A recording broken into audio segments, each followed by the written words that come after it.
জনগণের মন জয় করতে পারলে আপনারা সভাপতি সেক্রেটারি হবেন।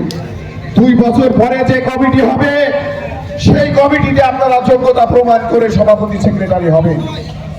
কিন্তু বর্তমানে আমরা যে কমিটি করব, আমি বললাম যে যারা বিগত সময়ে আন্দোলন সংগ্রামে ছিল তাদের যদি যোগ্যতা একটু কমও হয়, তারা যদি সৎ হয়, তারা যদি মাদকের সঙ্গে সম্পৃক্ত না থাকে, মাদক ব্যবসায়ী হয়ে না থাকে, তারা যদি সৎ থাকে, দুর্নীতিবাজ না হয়, এরকম মানুষকে আমরা সভাপতি সেক্রেটারি হিসাবে নির্বাচন করতে চাই। এবং আপনারাও আমরা বিশ্বাস করি আমাদের নেতা জাভেদ মাসুদ মিন্টনের নির্দেশনা, তারেক রহমানের নির্দেশনা অনুযায়ী, আমাদের বক্তব্য অনুযায়ী আপনারাও আপনাদের নেতৃত্ব নির্বাচন করবেন। কারণ সভাপতি সেক্রেটারি আমরা নির্বাচন করব না, রেজাউল সাহেব নির্বাচন করবে না, নির্বাচন করবেন আপনারা। আপনাদের নেতা, যোগ্য নেতা আপনারা নির্বাচন করবেন, সে দায়িত্ব আপনাদেরকে। মা বোনদেরকে বলতে চাই, আপনারাও জানেন এই ওয়ার্ডের যোগ্য ব্যক্তিকে, বিপদে কে আপনাদের পাশে থাকে, বিপদে কে আপনাদের সঙ্গে থানায় যায়, বিপদে কে আপনাদের সঙ্গে হাসপাতালে যায়, বিপদে কে রেজাউল সাহেবের সঙ্গে যোগাযোগ করে, বিপদে কে মিন্টন সাহেবের সঙ্গে যোগাযোগ করে, আপনারাও জানেন, আপনারাও বোঝেন।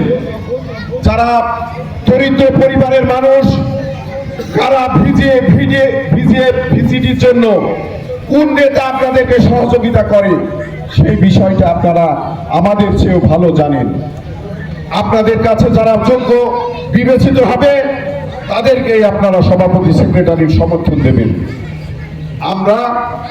আমাদের কেউ চয়েস নাই,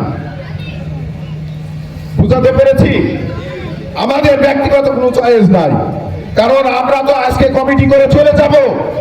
যারা সভাপতি সেক্রেটারি হবে তাদের নিয়েই আপনারা এই ওয়ার্ডে রাজনীতি করবেন, তাদের নিয়েই আপনারা আগামী দিনে ইউনিয়ন পরিষদে যে ভোট যুদ্ধ হবে সেই যুদ্ধে অবতীর্ণ হবেন, তাদের নিয়ে আগামী দিনে যে জাতীয় সংসদ হবে সেই জাতীয় সংসদ নির্বাচনে যারা এখানে সভাপতি সেক্রেটারি হবে এই ওয়ার্ডে ভোটের নেতৃত্ব তো তারাই দেবেন, তাই না?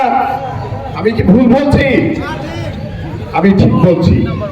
এজন্য আপনাদেরকে অনুরোধ করব যে আপনারা আমাদের যে যোগ্যতার মাপকাঠি আমরা বর্ণনা করলাম সেই মাপকাঠি অনুযায়ী আপনারা আপনাদের নেতা নির্বাচন করবেন, কথা স্পষ্ট। তো আমি আর বেশি বক্তব্য দেব না। আপনাদের কাউন্সিল শেষে আমাদের 3 নম্বর ওয়ার্ডে আরেকটি কাউন্সিল আছে, আমরা ইফতারি সহ আরেকটি কাউন্সিল আছে, সেখানে আমরা কাউন্সিল শেষ করে ইফতারি করব, সেখানে দোয়া মাহফিল হবে, আমরা শেষ করে যাব। সারাদিনের জন্য আপনাদের এই 2 ওয়ার্ডে কাজ করার জন্য আমরা এসেছি। আমরা আপনাদের জন্য কাজ করতে চাই, কিন্তু আপনাদের উপরে যে দায়িত্ব সেই দায়িত্বটা আপনারা সঠিকভাবে পালন করবেন, সঠিক নেতা আপনারা নির্বাচন করবেন। এইটা করজোড়ে আপনাদের কাছে অনুরোধ যে আপনারা কারো দ্বারা প্রলুব্ধ হবেন না, আপনার উপরে অর্পিত আমানত আপনি সঠিক জায়গায় প্রয়োগ করবেন, এটা আমাদের প্রত্যাশা। এই প্রত্যাশা রেখে আমি আমার কথা শেষ করছি। খোদা হাফেজ। বাংলাদেশ জিন্দাবাদ, বাংলাদেশ জাতীয়তাবাদী দল জিন্দাবাদ। সকলকে ধন্যবাদ। আরেকটি কথা না বললেই নয়, আপনারা অনেকেই লাফোঝাফো করছেন না, আমরা কিন্তু জানি যে কার কতটুকু পাওয়ার আছে, এই ওয়ার্ডে কে কতটুকু বেশি শক্তি ব্যবহার করতে পারেন, কে কতটুকু আওয়ামী লীগের মোকাবেলা করেছেন, আমরা কিন্তু জানি। আমাদের জানার বাইরে কিন্তু নাই। আপনি আওয়ামী লীগের সঙ্গে মিশে থেকে যদি মনে করেন যে এখন আমি বেশি শক্তি দিয়ে আমি সভাপতি সেক্রেটারি হব, সেটা কিন্তু হবে না।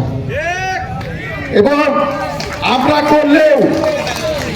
করলেও আমাদের নেতা জাভেদ মাসুদ মিন্টন কিন্তু সেইটা মানবে না।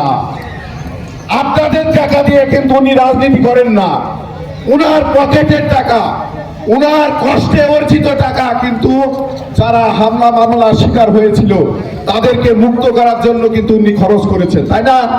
আমি কি ভুল বলছি? কারণ উনিও চান যে সঠিক নেতৃত্ব বেরিয়ে আসুক। তো আর কথা বাড়াচ্ছি না, আপনারা আপনাদের দায়িত্ব পালন করবেন এই প্রত্যাশা ব্যক্ত করে আমি আমার বক্তব্য শেষ করছি। খোদা হাফেজ। বাংলাদেশ জিন্দাবাদ।